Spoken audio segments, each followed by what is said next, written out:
Hey guys, Dango here. I just want to say before this video starts, I just launched a Patreon page. Finally launched the Patreon page where you can support me by purchasing a cheap membership for $3.99 a month. We have multiple plans. If you're a Dango Torres diehard fan, I have a $12.99 a month subscription. Honestly, I have some really big things coming up for you guys. It's going to be amazing, all right? So please stay tuned. Join my Patreon. You can join for free. If you join for free, you have access to backing tracks. But if you join with a membership of $3.99 a month or up, you get access to the full library of content, including unreleased music, like first demos. I'm talking about the Disregarding Faces demo I recorded in July of 2022 when I was 13 years old and I sounded like Bart Simpson. I also have guitar lessons for those backing tracks for my songs.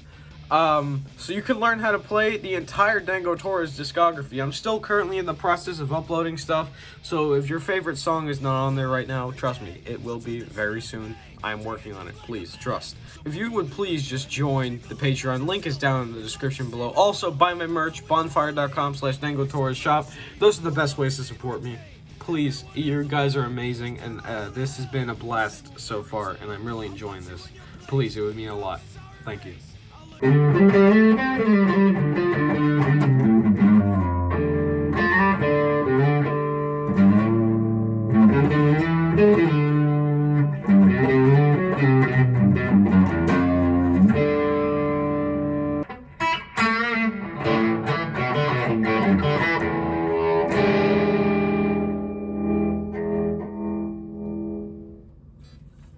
So guys, Dango Torres here, back with another edition of Music Monday. This is episode 3.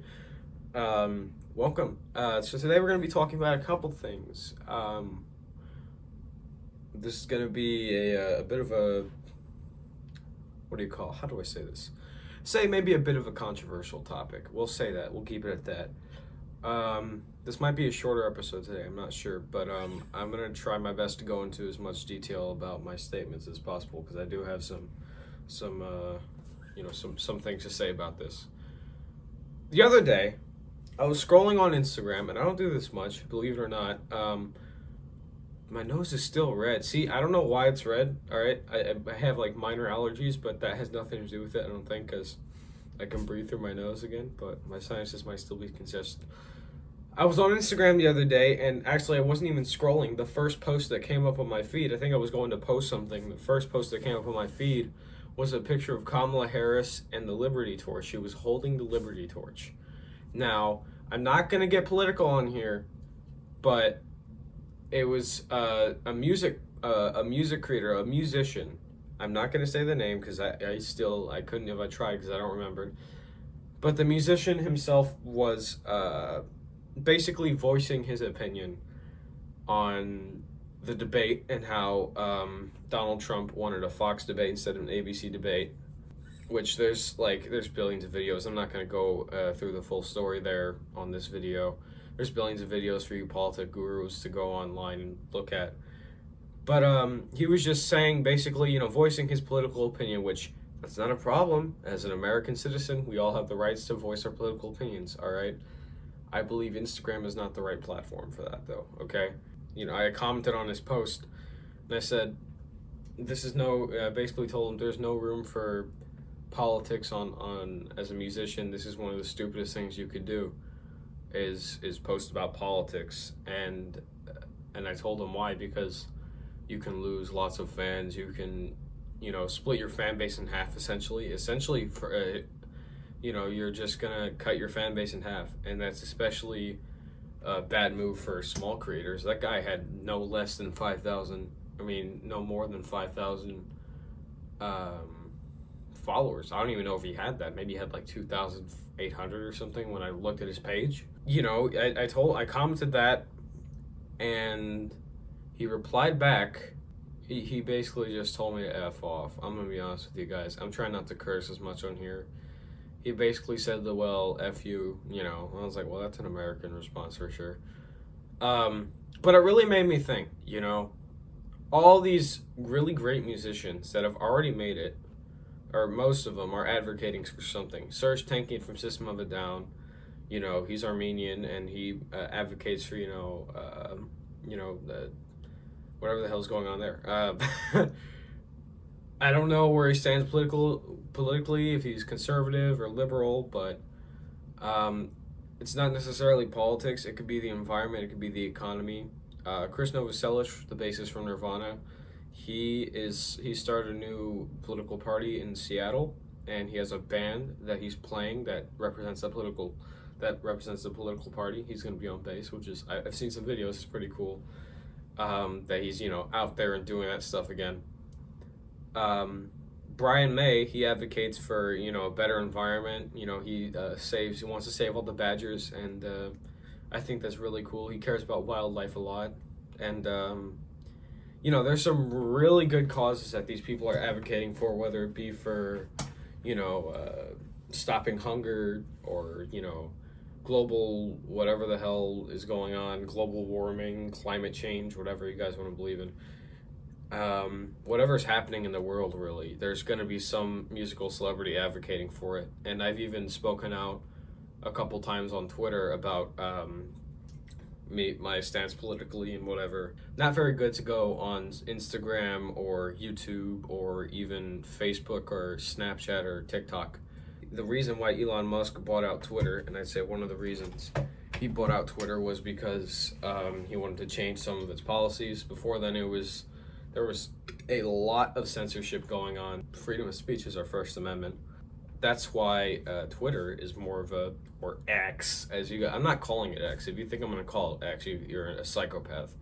That's why Twitter is a better place to voice your political concerns or controversial stances, if they are controversial, or at least voice your concerns and standings on certain topics that otherwise will not be shared on other platforms. That's why you don't see me talking about politics on Instagram or anywhere else except for really Twitter, which nobody follows. I mean, nobody that knows me through this follows my Twitter, so don't try. You might not like me. As a small creator, it's a no-brainer. You just can't be doing that stuff. And if you do, it could be really devastating for your career in the future. Like I'm saying, these musicians that have already made it, that are going more political, like Chris Novoselic and Serj Tankian, they've already made a career. They already have retirement and everything, and some of them are already retired. But it's just a matter of where you are as a musician. Do I have room to say these things? Especially nowadays, because everybody will find you for every little thing, and they will put it to some pretty amplified extremes and pretty amplified sources, and that could be it for you.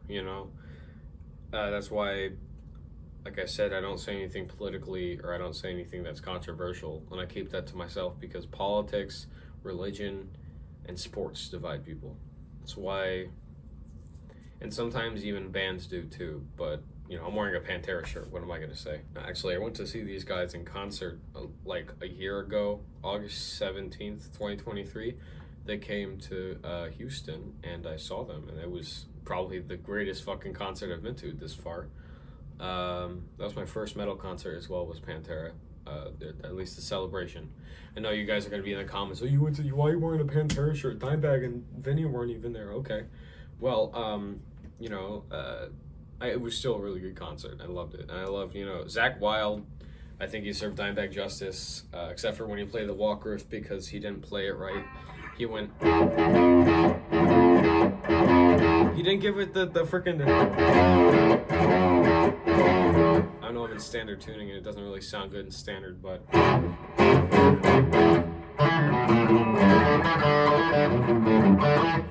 Yeah. Yeah, no, but I think otherwise he served him justice. They played all the classics, all the bangers, 5 Minutes Alone, Becoming. I think they played Floods as well. That was fucking crazy, dude. Oh my god, I snuck into the pit and some guy punched me right in the nose. It was the best. I think I talked about this in the last episode very briefly, but it was really fun. I honestly, yeah. And Phil's voice, dude, let me tell you, his voice is insane, especially after all this time, like still being able to do those screams, like the way he was You know, it was insane, dude. So, yeah, let's carry on from politics to our next topic. I'm gonna say, like I said, it's gonna be really hard if you are a very political person, shall I say, and you're a musician. There was something that Serge Tankian said himself, and I'm not gonna exactly quote this because I don't remember exactly what he said, or how he said it, but he said something along the lines of, being a musician and an advocate is a double-edged sword, because you essentially filter out your fan base, and this is what I said, you filter out your fan base because of your beliefs, and he said he's okay with that. You know, he said he doesn't want anyone of a certain belief, you know, listening to his music if that's what it's going to cost him, you know. And I think he's a very, very, very good man for that, because he'd rather lose, you know, a bit of his fan base than lose his self-respect, and I think that's a great thing. It's, like I said, it's going to be extremely hard to get famous from doing music if you're political. But not only that, if you just look at how hard it is nowadays in general to actually make it, you know, there's no one way to get famous as a musician. You know, there's millions of ways, and I think in my first episode, this is what's going to counterattack what I said in my first episode, because looking back at it, I'm like one of those people telling you, you have to do this, you have to play live shows. You don't have to play live shows, man. Everyone has their own path, and the beautiful thing about music is there's no one way to get to the top. You carve your way out, and you find your way to the top. It's like a maze, right? Except you have a pair of scissors, and you can cut through the bushes. There is no shortcut, though. If you're going to do it one way, you got to do it 100%. Like I said, you can't half-ass the job, and that's something I still stand by. Whether it be Instagram or TikTok or, you know, social media in general, I mean, there's a lot of creators who have just become, like, legends because of YouTube career or social media career. I mean, Dragon Force is one of the most, like, technical metal bands I think I know. And Steve Terberry is a guy it's funny, he was one of the first guitar YouTubers I ever watched. Sorry, the strap is bothering me. He was asked by Dragon Force to join them on Triangle. Probably as a joke, but that's because Steve Terberry started out way back in 2000, wherever the hell. I was probably either in my dad's ballsack or I was a baby. But he started doing these videos on YouTube, and eventually started getting lots of growth, and now he's at like almost 5 million subscribers now. I don't remember, but you know, he rose to the top basically, and to the point where, you know, he was a really like proficient guitarist. You know, he has like a lot of goofy videos he makes where, you know, he's like making fun of Lil Wayne with the, you know, I think that's really funny. But he's actually like a really, you know, proficient guitarist. He's really good at, you know, shreddiness and all that. And I can see why Dragon Force had wanted to bring him into the band. And it's funny because he's played shows with Dragon Force in the past, which I've watched on the videos, and it's phenomenal, you know? I mean, that sort of metal isn't really my style of music, but listen, man, Stevie T is somebody I've been watching since I was like 11 years old, and I owe half of these faces to him, you know? Like half the shit that I do in the camera that, you know, gets screenshotted by people and sent back to me. Yeah, my grandmother absolutely was like annoyed by him because she was like, "Are you gonna put on that crazy guy again with the faces?" And I go, "Yes." Oh my god, yeah, no. This was when I was like 12 years old, and I was putting that stuff on when I was first learning how to play guitar. He would take, you know, a simple thing like showing off his guitar collection, which was the first video I saw, and he'd play like some really like funny like, you know, he would like play some stupid riffs and sing with the guitars and everything, and you know, my favorite one was when we went, "I play bass with a pick. Does that make me a dick?" And I was like, oh my god, yeah, dude. I swear to God, that guy, he's got my sense of humor. He started out from YouTube. Another guy, Music is Win. He started out teaching music, I believe. The AC is making me like cold and tired. Let me get some water, because you know, you gotta hydrate. Music is Win started out on YouTube, and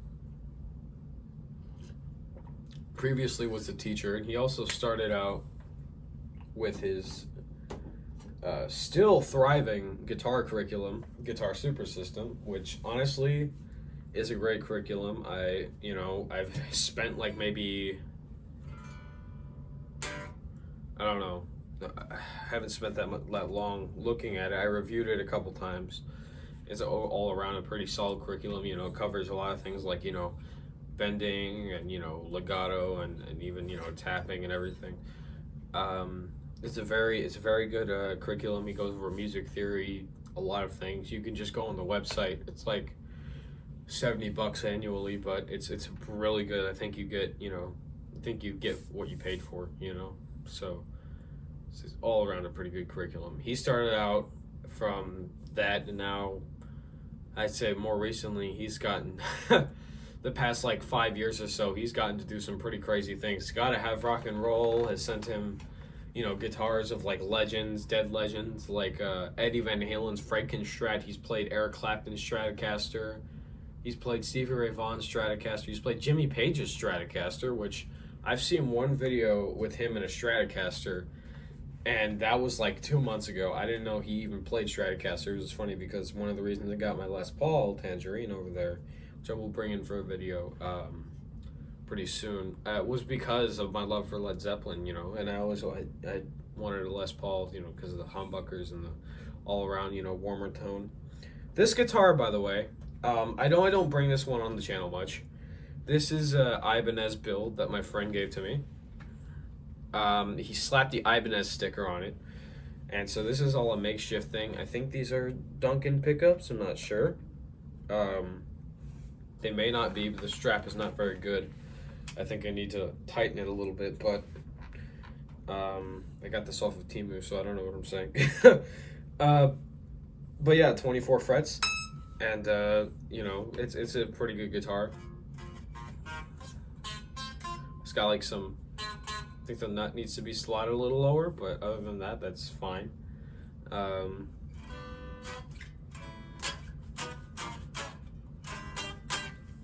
Yeah, it's a very, very good guitar all around. I haven't used it much because, well, this is more of like a metal guitar. I don't exactly have a metal tone dialed in right now, but like the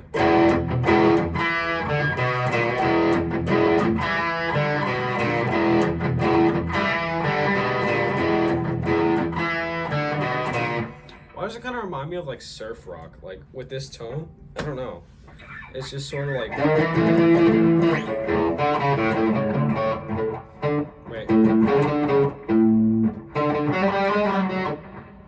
I can't remember. I was trying to play that.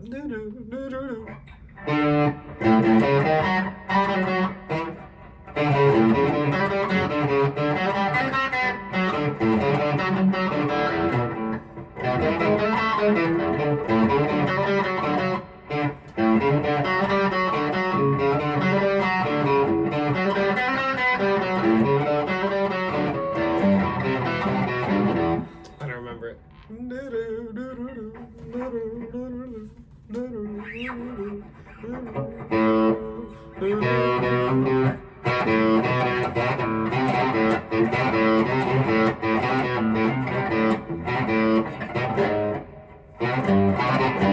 don't remember how it goes. But yeah. No, I love that song. Actually, it was from Rayman Legends. I heard that song first. Because what Rayman Legends, that game, they have these music levels where you can, where they like imitated actual like songs. Like they had one that imitated Black Betty, one that imitated Eye of the Tiger, and a lot of other ones. They even had a metal one, which I thought was really cool.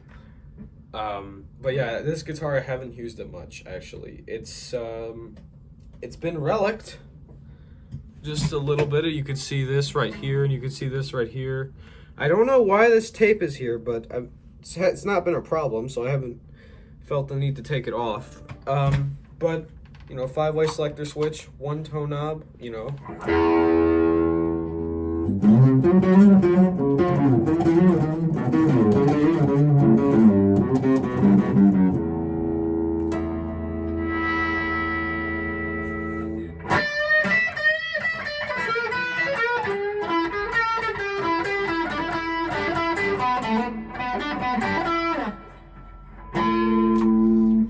it's got the single coil in the middle, so.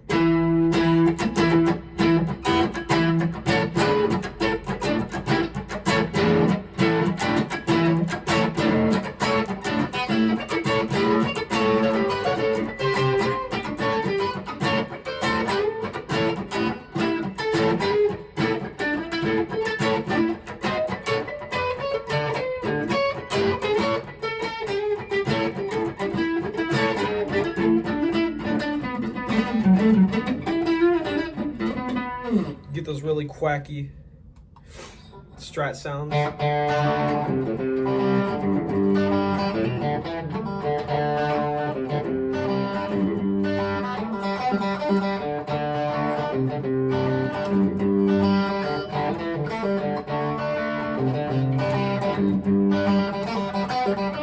You know, dude, that was really good, actually, that tone. Like, I liked it. I had to get this,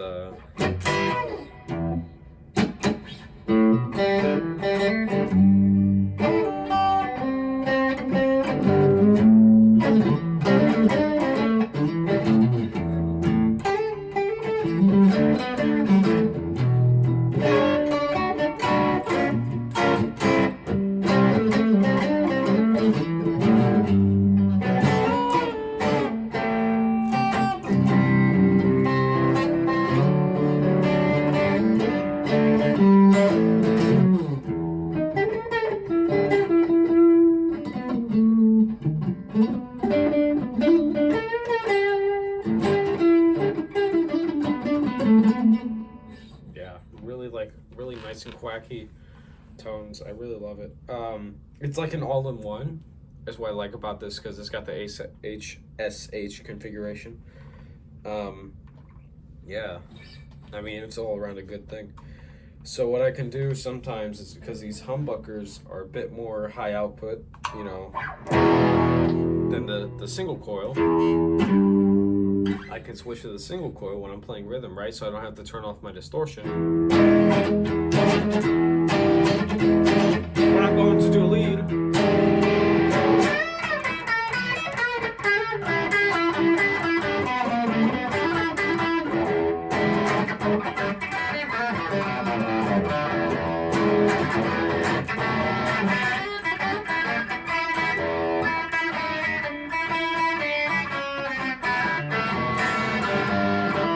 you know, I can switch to the humbuckers, and it adds a lot to the sound. I don't know how I should have this.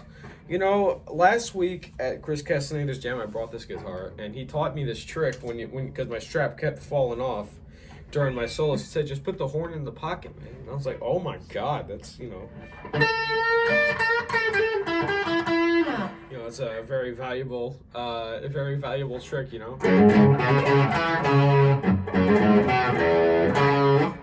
Yeah, we played that song last week, and I got a little bit of a solo on that. Yeah, man. Yeah, so many good times at that place, man. I love it. Oh wait, no, that's wrong key.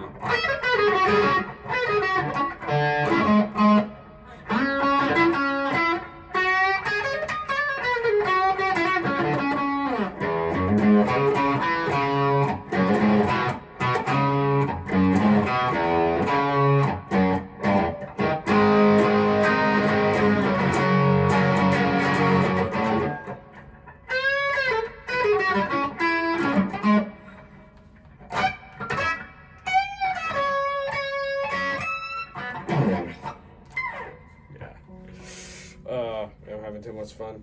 Yeah, you know, back to the thing about starting out as a musician. I mean, I started out playing guitar in my bedroom, and I started out posting videos of myself, you know, just, you know, sort of,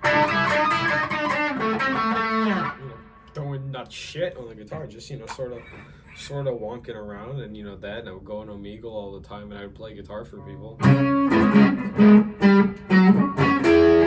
You know, and I get some recognition for that too. I get some follows on Instagram. I wasn't exactly looking for clout, you know. I just wanted to, you know, increase my fan base. I don't know if that makes sense or not. You know what I mean, if you know what I mean. Yeah, you know, I just really liked, I liked playing for people, and it was just something beautiful, you know. whenever I play, people enjoy it. It's like one of the best feelings ever, you know? I don't like to think of myself as a huge musician, as a big guy, you know, as a really good musician. But, you know, that only increases the happiness I have, you know, when people actually enjoy what I like, you know, what I do and what I love to do for a living, you know, so. I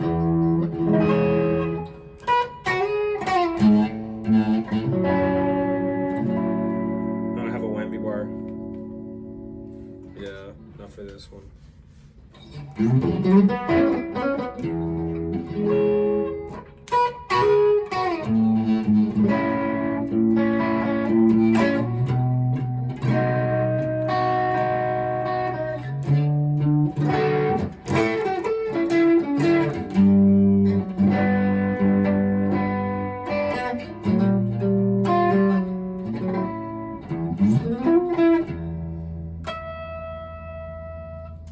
Yeah, I don't know how to do that thing where you, I don't know, not on this guitar at least. It's probably a better thing to do with my Les Paul. I'll bring up my Les Paul in the next episode because, you know, why not? It's Tangerine. Yeah, maybe we could get into the story about Tangerine in that episode because I promised to do that a while ago and I still haven't. So that would be a nice thing to do next episode. Yeah, you know, I mean, there's musicians like back in the day, you would get famous by playing live shows all the time, and there's still people like that now. You know, I'm not like I said in the first episode, live music's not going to die. It's not going anywhere, and it still is one of the best ways to get yourself out there. You know, if you have stage fright, if you have problems performing in front of people, if you have any sort of like anxiety, like playing live is going to help that. Because you don't overcome a fear by not, you know, challenging it, you know. That's what I had to do. I mean, I don't think stage fright was even a problem for me. Maybe when I was a lot younger. I remember I was in some school plays, you know, when I was maybe about 8 or 9 years old, or maybe even younger. And I was the kid who almost threw up on stage and had to hold his breath halfway through Annie. You know, being that I was the lead character. Yeah, I'm not fucking lying about that. That shit was horrible. They didn't have enough girls. I don't know what to tell you, okay? But, you know, it was something I had to get over myself. And by doing these school plays, I think that really helped it. I don't know actually if it did really, though. I think it was just the brain injury sort of gave me a new awakening, a new spirit, you know, a new sense of motivation.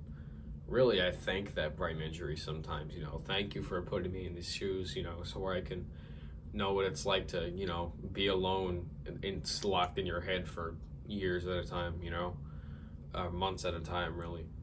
And that really made me appreciate getting out there more and playing on stage more.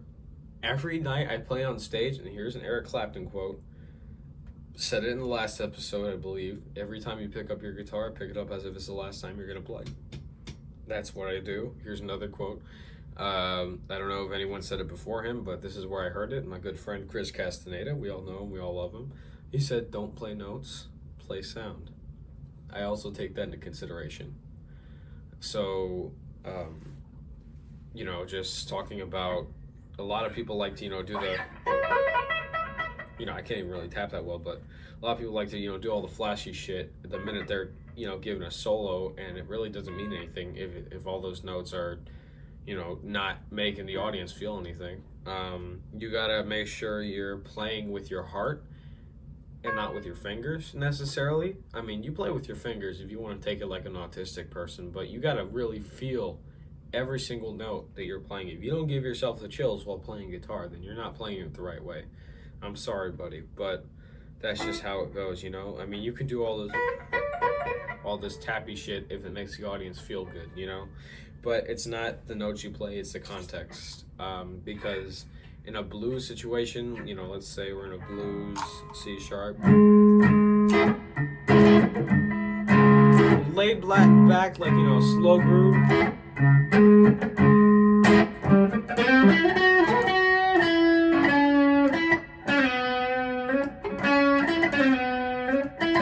Even that was too much.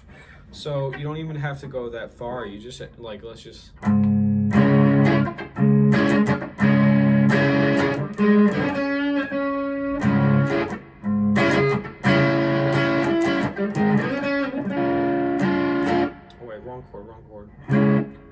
me start over here.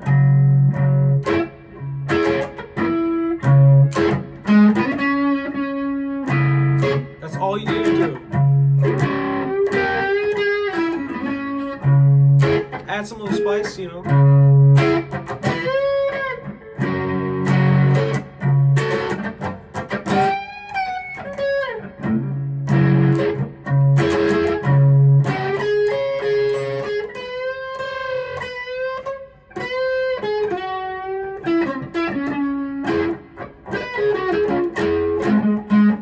I like to do the Albert King, like, you know, but on the...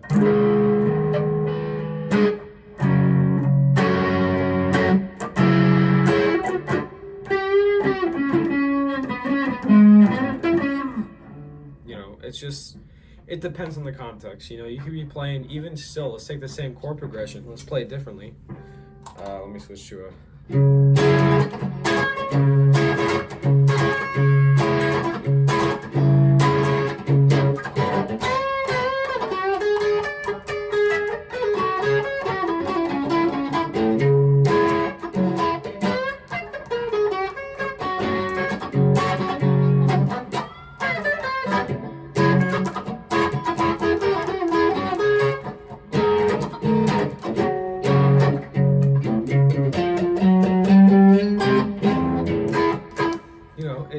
Although that was pretty sloppy, it's the context, you know.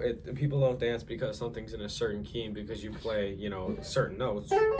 They dance because of the groove, and that's a great Victor Wooten quote that I take from what he said in Music Is Wins video. It's a very famous clip if you want to look at that somewhere on YouTube. But yeah, you know, it's really comes down to, it doesn't matter how you get famous musically, but it's gonna be hard. You got to put some work into it. I'm not telling you it's going to be easy. You're not going to kill yourself doing it if you're smart.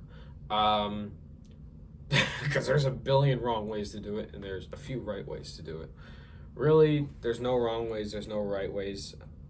I don't know how to put it. It's a very subjective thing. It depends on the person. It depends how you see music, you know. If you see it as an art form and you want to sit in your bedroom or your studio and make masterpieces, you know, all on your own, then, you know, release it to the public. That's your way of seeing it, you know. I mean, there's a lot of people who did that. Tame Impala recorded a whole album with an 8-track Boss mixer, which honestly is insane to me, you know. As somebody who recorded their demo with Focusrite and a Boss ME80 multi-effects pedal, and a an Epiphone Les Paul and a Glary P bass. I mean, it was, you know, it was something, you know, that sort of gave me a personal connection with that demo. And although the mix was far from good, and trust me, I look at my mixes now, and you guys haven't heard these yet, but my mixes now versus what they were back in June of 2023, they were atrocious, man. Oh my God. The amount of bass and the amount of everything. It doesn't just come down to, you know, your mixing qualities or anything. I'm getting off track here. It doesn't come down to your mixing qualities, you know, if you know how to use plugins or if you know how to mix or master. It comes down to what you can make the audience feel at the end of the day. What will determine if you make it as a musician or not. I mean, I don't like bragging, but I'll just use this as an example. And I'll use a couple examples. One of my first ever live performances was at my middle school's pep rally, my then middle school's pep rally. I was in the 8th grade at that time, and I played with Carter and his friend Josh, and we were called the Lost Causes. And we played Where's My Mind by the Pixies, you know,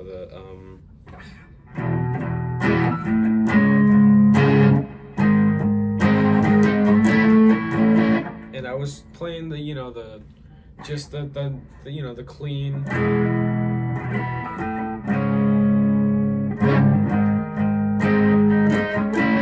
I look up and everyone's clapping, and I'm just like, wow. And there was a bunch of kids who previously hated me, you know. One of the hardest shows was that show because I was playing in front of a bunch of judgmental teenagers who also recorded me. I still get sent videos from that performance, you know? But you go back in that video and you look, everyone's clapping. Even the guy who recorded it, I think the, what do you call it, journalism teacher or whatever, looked around, pointed the camera around the gymnasium and showed everyone clapping, you know? And it showed me that you only need 4 chords, or you don't need all these really flashy things, you know, to move an audience, you know? Because I feel like this song spoke to people in volumes, you know?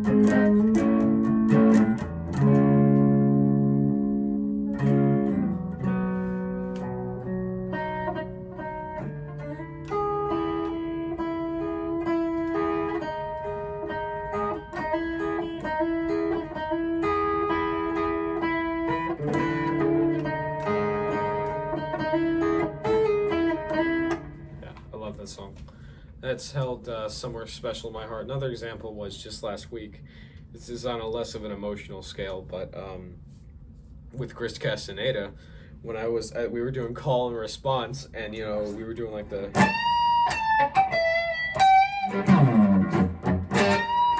we were basically playing the same thing at the same time, so we were doing that, you know,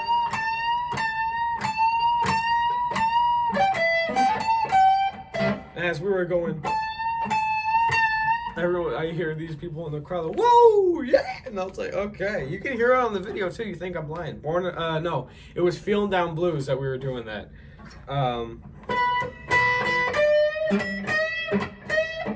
You know, just simple stuff like that, man. It just makes the audience, it doesn't take much. All it takes is you gotta have a lot of heart, and you gotta have feel. It doesn't matter how fast or how slow you can play. If you can play and make the audience feel like they're in your shoes, and if you can give yourself the chills, more importantly, because if you can't give yourself the chills, chances are you're not going to give the audience the chills. I really need to get strap locks for this guitar. I need to get a better strap. Oh my god.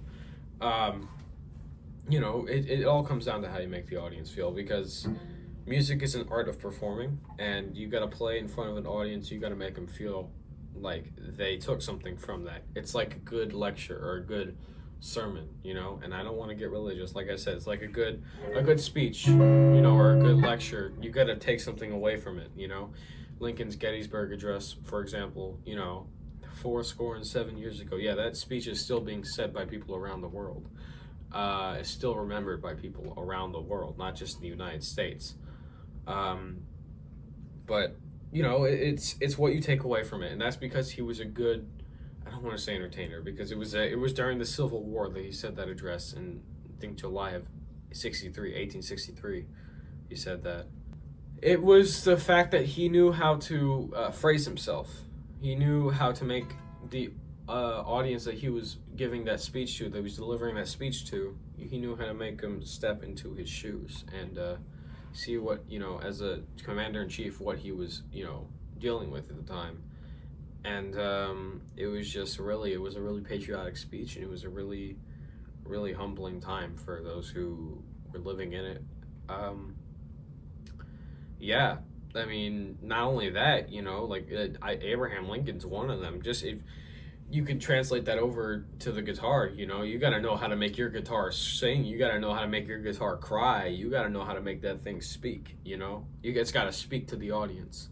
You don't just play the guitar. You are the guitar, in theory. Yeah, damn, that was a good line. Yeah, I think I'm just gonna leave it off as this, because that was pretty much perfect. We're going into 40 minutes of recording. I hope you all enjoyed this episode of Music Monday. My name is Dango Torres, your host, and I am going to sign out. Oh, wait. Before I do, you better check out my Patreon. I got unreleased music on there. I got backing tracks. I got guitar lessons for my songs. I've got a bunch of cool stuff on Patreon, and if you check it out, it would mean the world to me. You could join for free, or you could join with a membership, which I highly recommend. You know, I'll see you guys later. Peace out.